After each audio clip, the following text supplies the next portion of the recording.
The great quote, who came up with this one? A guy named Devereux referred to primitive religion as being organized schizophrenia. This was somebody in the 1940s exactly getting this flavor of contextualized, appropriate, hearing the voices at the right time, all of that. But this was overwhelmingly literature about the weird stuff those folks are up to in the night and the Time Life specials on public television.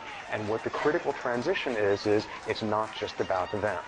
At some point, his anthropologist Ackerneck, who was quite leftist in his orientation, wrote a long essay saying how incredibly culturally chauvinistic it was of the West and anthropologists to write all these articles about how shamans are half-healed madmen, and how condescending that was to talk about those cultures as being so irrationally based in contrast to us. And what's the obvious punchline is, the problem isn't saying that they're irrational when we're saying that we aren't, but it's saying that we're equally irrational.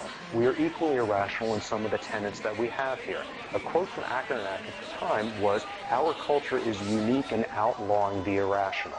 Let me give you some recent statistics from a survey. What's the name of the survey? The Maine National Survey people. Who? Yes, Gallup poll, that guy. The Gallup poll, a recent Gallup poll survey. I don't know about you guys, but these numbers astonished me. 25% of Americans say they believe in ghosts. 36% believe in mental telepathy. 47% believe in UFOs, and more than 50% of Americans believe in the devil and a belief that the devil influences daily activities. These are people who can vote. These are people who can serve on juries. These are people who can operate motor vehicles. These are people making decisions about medical interventions.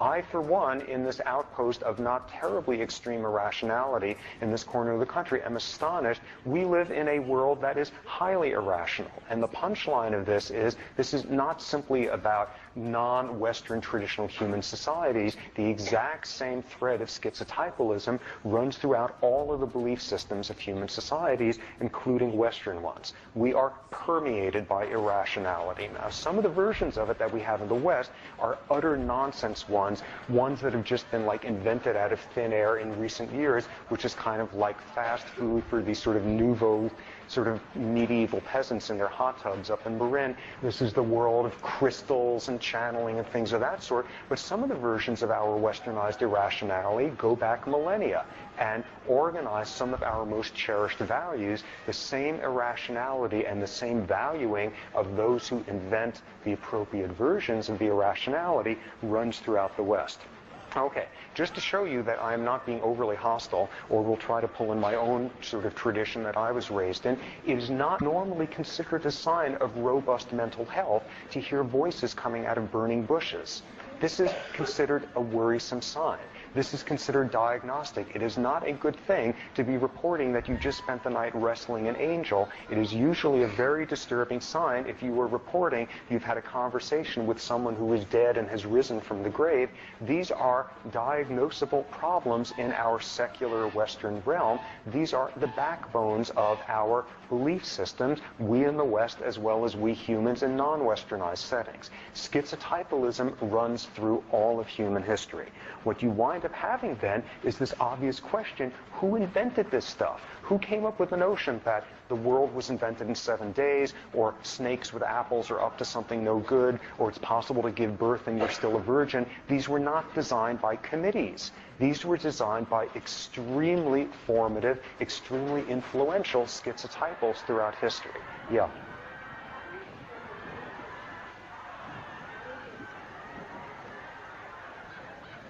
Okay, why do we need this? Why do we value this? Okay, we'll come to this probably in about 2 days, but this is tapping into all of the, why do we search for some fairly unlikely answers to the big questions that plague all of us? We'll come to this in 2 days. But, this is getting at the core of some of the basic questions here.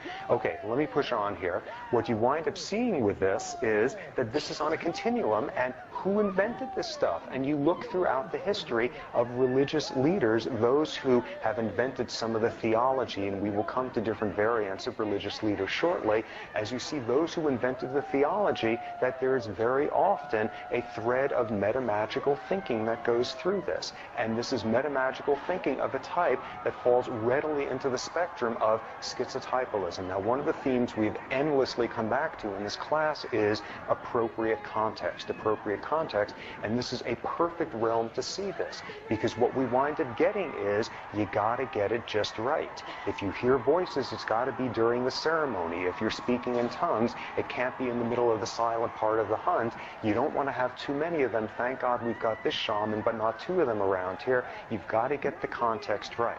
And what we've seen throughout human history, and Western history as well, is get it wrong, and we have names for these things. Get it wrong, and these are abortive religious fringe groups. These are cults, and you look at some versions of this in our own recent time.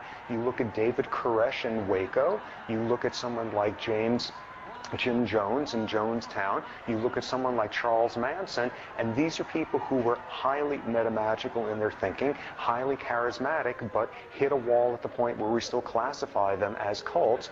Manson is a diagnosed schizophrenic. With the other two, there's only post hoc sort of forensic psychiatry that you can do. What you wind up getting is get it wrong, and we call it a cult. Get it right in the right time and the right place, and maybe for the next couple of millennia, people won't have to go to work on your birthday if you get it exactly right in that setting.